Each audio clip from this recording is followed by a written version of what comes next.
जो किसान घूम रहे हैं ना, उनको सरकार बनते ही न्याय मिल जाएगा, और जो नौजवान घूम रहे हैं उनको रोजगार मिलेगा। मुस्लिम समाज भाई पे कोई हाथ तो लगा के देखना, एससी पे कोई हाथ तो लगा के देखना, ओबीसी के अधिकारों को 27% रिजर्वेशन मार लेते हैं, मार के तो देखना। सब में देखना बड़ा अंतर है। 2007 से लेकर 2012 तक जब बहन जी की सरकार रही तो लाखों बच्चे पढ़े, जीरो बैलेंस पे एडमिशन होता था। आज जीरो बैलेंस पे एडमिशन नहीं ले सकते आप।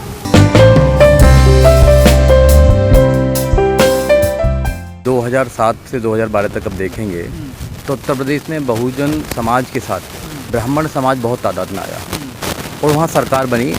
और जब बसपा की सरकार बनी 2007 से लेकर 2012 तक तो वहाँ सभी समाजों को न्याय मिला। और जब न्याय मिलता है किसी भी समाज को तो वो लोग फिर दोबारा वहाँ जाना चाहते हैं। 2017 से बाद वो लोग भटक गए और भटकने के बाद वो बीजेपी में चले गए। अब फिर दोबारा पूरे उत्तर प्रदेश के लोगों ने मन बनाया है कि वो एक बार दोबारा बहुजन समाज पार्टी के साथ आकर और बहुजन समाज पार्टी का मुख्यमंत्री बनाने के लिए तैयार हैं। जो सम्मेलन हो रहे हैं उन सम्मेलनों में बहन कुमारी मायावती ने बिल्कुल क्लियर कर दिया है कि वो जो उन्होंने पार्क बनाए थे, मूर्ति बनाई थी, वो बना चुकी हैं। अब तो सिर्फ उनका रख रखाव किया जाएगा। अब पूरे प्रदेश को, पूरे देश के अंदर नंबर 1 बनाया जाएगा, चाहे वो कानून के मामले में हो, चाहे शिक्षा के मामले में हो, चाहे और अन्य किसी भी मामले हो। तो बहन जी ने क्लियर कर दी अपनी नीति कि अगर बहुजन समाज पार्टी की सरकार बनती है 2022 में तो वहाँ पर प्रदेश को उत्तम प्रदेश बनाया जाएगा और वहाँ पर ठोको सरकार नहीं चलेगी, वहाँ न्याय की सरकार चलेगी, वहाँ सबको न्याय मिलेगा। आपने कहा नंबर 1 बना जाए। नंबर 1 तो योगी जी ने बना दिया, तमाम दिल्ली में पोस्टर लगवा दिए। अब आपने देखा योगी जी ने कैसे नंबर 1 बनाया है।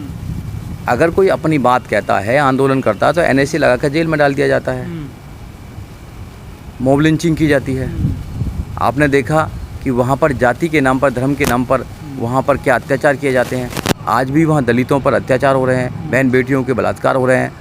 और नंबर 1 ऐसे ही होता है कि एक बेटी के साथ बलात्कार किया जाए, फिर उनकी पुलिस रात को 2 बजे मिट्टी का तेल छिड़क कर उसकी लाश को जला दिया जाएगा, घर वालों को लाश भी न दी जाए। ये कहाँ की नंबर 1 है। नंबर 1 कुछ लोगों के लिए हो सकता है, बाकी सब लोगों के लिए नंबर 1 नहीं है। योगी जी जो है वो धर्म की राजनीति करते हैं। धर्म पर देश आगे नहीं बढ़ सकता। देश बढ़ेगा लोगों को रोज़गार देने से, लोगों को न्याय देने से, लोगों को शिक्षा देने से। जो बेसिक चीज़ें हैं जब तक लोगों को नहीं मिलेंगी, जब तक ये देश या उत्तर प्रदेश नंबर 1 नहीं बन सकता है। तो उत्तर प्रदेश में बेसिक चीज़ें नहीं दी जा रही हैं। वहाँ भी आज भी बहुत सारे लोग परेशान हैं। और जब से कोरोना काल आया है, कोरोना काल में तो लोगों के पास में रोज़गार भी नहीं है, लोग भूखे मर रहे हैं। तो कैसे वो नंबर 1 बन सकता है। एक बात और कही है कि अपने भाषण में कि हम ब्राह्मणों को सुरक्षा देंगे, हमारी जब सरकार आएगी 2022 में हम ब्राह्मणों की सुरक्षा करेंगे। क्या ब्राह्मण सुरक्षित नहीं है अभी यूपी? देखो उत्तर प्रदेश में देखा जाएगा कि जब से योगी की सरकार है तो ब्राह्मणों का कत्ल किया जा रहा है। और जैसे खुशी दुबे का केस बहुत ज़्यादा देखा होगा आपने, नाबालिग है, नाबालिग को भी जेल में डाल रखा है और बहुत सारे लोग हैं उनको मारने का काम किया है। तो वहाँ पर जो ठोको सरकार चल रही है वो ब्राह्मणों को वहाँ पर चुन चुन कर मारने का काम कर रही है। तो बहन जी ने आश्वासन दिया है लोगों को कि चाहे ब्राह्मण हो चाहे और समाज हो, वहाँ सबको न्याय दिया जाएगा, सब सुरक्षित होंगे। क्योंकि बहन कुमारी मायावती जो राजनीति करती हैं वो सब समाज की राजनीति कर रही हैं। वो सबको न्याय देना चाहती हैं, सबको सम्मान देना चाहती हैं। तो उस सरकार में सबको न्याय, सबको सम्मान मिलेगा। आज आपने देखा होगा थाने में आप जाएंगे, सबसे पहले जाति पूछी जाती है आपकी, किस जाति से बिलोंग करते हो, उसके बाद में न्याय दिया जाता है। अगर जाति देखकर न्याय दिया जाएगा तो फिर कैसे उत्तम प्रदेश बन सकता है। उत्तर प्रदेश का भी उत्तम प्रदेश नहीं बन सकता अगर जाति के नाम पर, धर्म के नाम पर राजनीति होगी। और आपको पता है कि बीजेपी सबसे बड़ी पार्टी है जो धर्म के नाम पर, जाति के नाम पर राजनीति करती है। तो वो खत्म होनी चाहिए। बहन जी का शासन बड़ा अच्छा रहा था। जी, बिल्कुल सख्त शासन रहा था। अधिकारी टाइम से आते थे, टाइम से काम करते थे। फिर वोट क्यों नहीं देते आप लोग? देखो वोट तो बढ़ता ही है, BSP का वोट हर बार बढ़ता है। अभी भी 22 पॉइंट समथिंग है, मतलब 23% के करीब है जो अभी मिला है, और 21% सपा का है। तो हम, जैसे मैं सोचता हूँ, मेरा जैसे यह है कि मैं तो कहना भी चाहता हूँ कि दोनों को साथ लड़ना चाहिए, दोनों को साथ आना चाहिए, जब भी हम एक बड़ी पार्टी से लड़ सकते हैं। बीजेपी उत्तर प्रदेश के अंदर आज बहुत बड़ी पार्टी बन चुकी है जो बहुत ही तरीके से चुनाव लड़ती है। नहीं तो साथ कैसे आ जाएंगे? अगर दोनों सपा भैया को तो मंत्री बनाती है, सपा और बसपा जेल में डाल देती है। सपा और बसपा और छोटे छोटे संगठन अगर साथ आते हैं तो निश्चित ही बीजेपी को हराने का कामयाब होंगे। अगर दोनों अलग अलग लड़ेंगे तो कहीं ना कहीं कुछ गड़बड़ हो सकती है। मगर बहन कुमारी मायावती अच्छी तरह लड़ रही है। उन्होंने कहा कि हम अकेले लड़ेंगे, तो ठीक है, फिर भी लोगों को वोट देना चाहिए।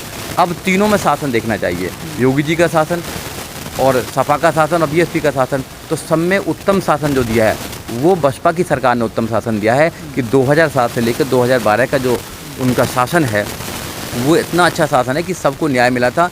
एक भी रॉइट्स नहीं हुए, किसी पर कोई अत्याचार नहीं हुआ, किसी पर एनए से लगा कर जेल में नहीं भेजा गया। जो लोग दोषी थे उन्हीं को करा गया। यहाँ तो निर्दोष लोगों को, स्टूडेंट्स को भी लाठी बरसाती है, डंडे वाली सरकार बोलते हैं। स्टूडेंट का भी अपमान करते हैं, नौजवानों का अपमान करते हैं, महिलाओं का अपमान करते हैं। यहाँ तक कि जो लोग लड़ाई लड़ रहे हैं उनको भी एनए से लगाते हैं। तो कैसे ये सरकार आगे चल सकती है? जहाँ धर्म की राजनीति होगी, जहाँ एक संप्रदाय की राजनीति होती है, वहाँ पर वो कभी भी अच्छा नहीं हो सकता है। बहन कुमारी मायावती ना तो धर्म की राजनीति करती है, ना संप्रदाय की राजनीति करती हैं। वो कानून के राज में को स्थापित करना चाहती हैं, वो संविधान को स्थापित करना चाहती हैं। इसलिए सभी के लिए अगर सही सरकार है तो वो बहुजन समाज पार्टी सरकार है। और मैं तो आपके चैनल के माध्यम से उत्तर प्रदेश के लोगों को कहना चाहता हूँ कि एक बार फिर दोबारा आप बहुजन समाज पार्टी पर विश्वास करें, बहुजन समाज पार्टी को सत्ता में लेकर आएँ, तो आपको इतना अच्छा शासन मिलेगा, सबको न्याय मिलेगा, सबको शिक्षा मिलेगी, सबको रोजगार मिलेगा और सब लोग खुशी रहेंगे। कई जो राजनीतिक पंडित है वो कह रहे हैं कि मायावती ने एक बड़ा समीकरण चेंज कर दिया है यूपी में, एक बड़ा कार्ड खेल। नहीं, बिल्कुल मैं आपको कहना चाहता हूँ कि 22% से 23% वोट जो बहुजन समाज पार्टी का इंटैक्ट वोट है वो कहीं जाता नहीं है। वो तो उनका है बेस वोट जो है। अगर ब्राह्मण भी आता है, ब्राह्मण भी 19% के करीब वोट है, 16 से 18-19% के वोट में, अगर वो भी आता है और फिर हमारे साथ में मुस्लिम समाज भी आता है, तो बहुजन समाज पार्टी को कोई भी उत्तर प्रदेश में हराने वाला नहीं है। अब इन दोनों को सोचना चाहिए कि हमारी सरकार के साथ, बहुजन समाज पार्टी के साथ इनको आना चाहिए। अगर ये लोग आ जाते हैं, मुस्लिम अगर हमारे साथ आता है, ओबीसी हमारे साथ आता है, तो कोई दुनिया की ताकत नहीं है जो बहुजन समाज पार्टी को वहाँ हराता है। अगर ये नहीं आ पाए, अगर ये नहीं तो उनके तो कोई ऐसा नहीं है कि सपा ने क्या कर दिया मुस्लिम के लिए, बताओ क्या करा सब मुस्लिम के लिए, ऐसा कौन सा स्पेशल मुस्लिम के लिए कर दिया? हाँ तो सब कुछ, हाँ अब देखा नहीं, उनकी जो सरकार थी उन्होंने मुजफ्फरनगर का दंगे कराया, अखलाक का कांड उनकी सरकार में हुआ, हासिमपुर कांड हुआ उनकी सरकार में। और आपने देखा हो कि अभी जो उनके आजम खान है जेल में गए तो क्या कितने आंदोलन कर दिए उन्होंने। तो मुस्लिम का सिर्फ वोट चाहिए उनको, समाजवादी पार्टी को मुस्लिम का वोट चाहिए, उनके मान सम्मान की बात नहीं चाहिए। उनके 3 तलाक पर हुआ, कभी कोई बोले हो 3 तलाक के ऊपर?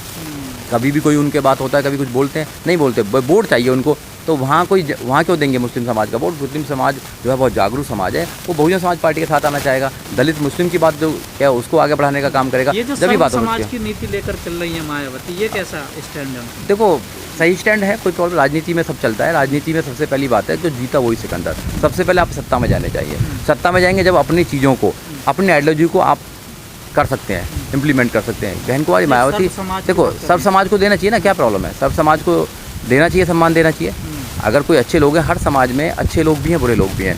जो बुरे लोग हैं उनकी जो जगह है वो जेल है, जो अच्छे लोग हैं उनको सम्मान करना चाहिए, चाहे कोई भी समाज हो। मगर मैं आपसे कहना चाहता हूँ कि जब बहन कुमारी मायावती की सरकार 2007 से 2012 तक रही तो उन्होंने सबके लिए न्याय की बात करी थी। जब राजा होता तो सबके लिए न्याय की बात करता है।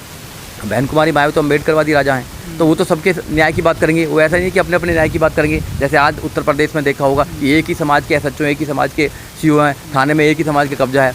तो पूरे उत्तर प्रदेश में कहीं ना कहीं एक ही वर्ग के लोगों का कब्जा है, वो जाति देखकर न्याय देते हैं। तो ऐसे तो नहीं चलना चाहिए ना। अगर तुम एक ही समाज के लोग सब काम करेंगे तो कैसा काम चल पाएगा? फिर तो दूसरे लोग हैं कि भाई तुमने तो वोट नहीं दी तो उनको क्या करोगे, राज्य से बाहर निकालोगे क्या? तो यहाँ पर क्या है कि आप सब लोगों को जब सम्मान की बात करते हैं तो आप न्यायप्रिय नेता माने जाते हैं। समाज भी यही कहता है और संविधान भी यही कहता है कि सबको न्याय मिलना चाहिए। आप किसकी वोट से बने, किसकी वोट से नहीं बने, वो बात की बात है। जब तुम राजा बन के आ जाते हो, जब तुम सीएम बनते हो, तो सीएम का है जो उत्तर प्रदेश की 22 करोड़ जो जनसंख्या है, उनको सबको न्याय दिलाना, सबको सम्मान दिलाना, सबको सुरक्षित रखना, ये एक सीएम का काम होता है। देश भर में पिछले 10 महीने से किसान आंदोलन चल रहा है जी, और उत्तर प्रदेश का एक बड़ा भाग उस आंदोलन में शामिल है। अगर देखा जाए बड़े नेता भी हैं, राकेश टिकैत, उन लोगों का क्या रवैया आपको, वो किधर जाएंगे? देखो वो लोग अगर अपने तीनों कानूनों को सही करना चाहते हैं और वापस कराना चाहते हैं और अपनी खेती को बचाना चाहते हैं, तो वो कई बार कह भी चुके हैं कि बहन कुमारी मायावती से अच्छा कोई शासक नहीं है। तो एक बार बहुजन समाज पार्टी पर विश्वास करना चाहिए, और एक बार बहुजन समाज पार्टी पर विश्वास करेंगे तो मुझे ये लगता है कि उत्तर प्रदेश में उनको न्याय मिलेगा। राकेश टिकैत ने तो कई बार तारीफ करी है। नहीं, आना चाहिए, तारीफ करने की बात है, उनको ओपनली बोलना चाहिए कि हम बहुजन समाज पार्टी के साथ हैं। और जो दल और भी हैं, एक बार बहुजन समाज पार्टी पर विश्वास तो करो। आप विश्वास क्यों नहीं करते हो? आप विश्वास करके देखिए। बहुजन समाज पार्टी दुनिया की सबसे अच्छी पार्टी मानी जाती है, न्याय में, संगठन में, हर चीज़ में। वो एक आइडियोलॉजी पे काम करती है, वो द्वेष पे काम नहीं करती है कि तुम्हें यही इस बात का ना, पार्टी बढ़िया है, राष्ट्रीय पार्टी, ये सब काम ठीक है, और उसकी जो नेता है वो तो छोटी कास्ट की है ना, मामला तो यहाँ फंस जाता नहीं, है। अब वो तो मानसिकता चेंज करनी पड़ेगी ना, आपको ये मानसिकता चेंज पड़ेगी, अरे जाति की मानसिकता। ऐसे तो बाबा साहब डॉक्टर अम्बेडकर देश का संविधान बनाया, देश खूबसूरती चल रहा नहीं चल रहा। अलग बात है कि संविधान को नहीं लागू किया जा रहा, वो अलग बात है, मगर संविधान न्यायप्रिय है, संविधान में सबके लिए न्याय है। ऐसे ही ये जाति को अगर निकाल दिया जाए, अगर जाति की बात ना करी जाए, तो एक आपको अगर न्यायप्रिय नेता चाहिए, अच्छा नेता चाहिए जिसने कुर्बानी करी है, तो वो बहुजन समाज पार्टी के पास में है, वो बहन कुमारी मायावती। उन पर एक बार विश्वास कीजिए आप, 2022 में उनकी सरकार बनाइए, 2022 में सरकार बनाने के बाद सबको न्याय मिलेगा। जो किसान घूम रहे हैं ना, उनको सरकार बनते ही न्याय मिल जाएगा, और जो नौजवान घूम रहे हैं उनको रोजगार मिलेगा। मुस्लिम समाज भाई पे कोई हाथ तो लगा के देखना, एससी पे कोई हाथ तो लगा के देखना, ओबीसी के अधिकारों को 27% रिजर्वेशन मार लेते हैं, मार के तो देखना, सब में देखना बड़ा अंतर है। 2007 से लेकर 2012 तक जब बहन जी की सरकार रही, तो लाखों लोग, लाखों बच्चे पढ़े, जीरो बैलेंस पे एडमिशन होता था। आज जीरो बैलेंस पे एडमिशन नहीं ले सकते आप, जो गरीब बच्चे हैं वो पढ़ भी नहीं सकते आज की बात में, और स्कॉलरशिप भी नहीं मिल रहा है, आप जाकर देखें, ठीक है। तो आपकी पढ़ाई को ख़त्म किया जा रहा है। आप अगर पढ़ेंगे नहीं तो आवाज़ कैसे उठाएंगे, आप पढ़ेंगे नहीं तो रोज़गार कैसे मांगे, आपको मजदूर बनाया जा रहा है। तो आप सरकार को बदलना पड़ेगा। ओबीसी समाज को सोचना चाहिए कि आने वाली जनरेशन अगर पढ़ेगी लिखेगी जभी तो कुछ कर पाएगी। अगर उसको न्याय नहीं मिल पाएगा, अगर उसको रिजर्वेशन नहीं मिल पाएगा, 0% पर उसका बैलेंस पे अगर एडमिशन नहीं हो पाएगा, तो कैसे वो IAS PCS doctor engineer professor जज वकील बन पाएंगे?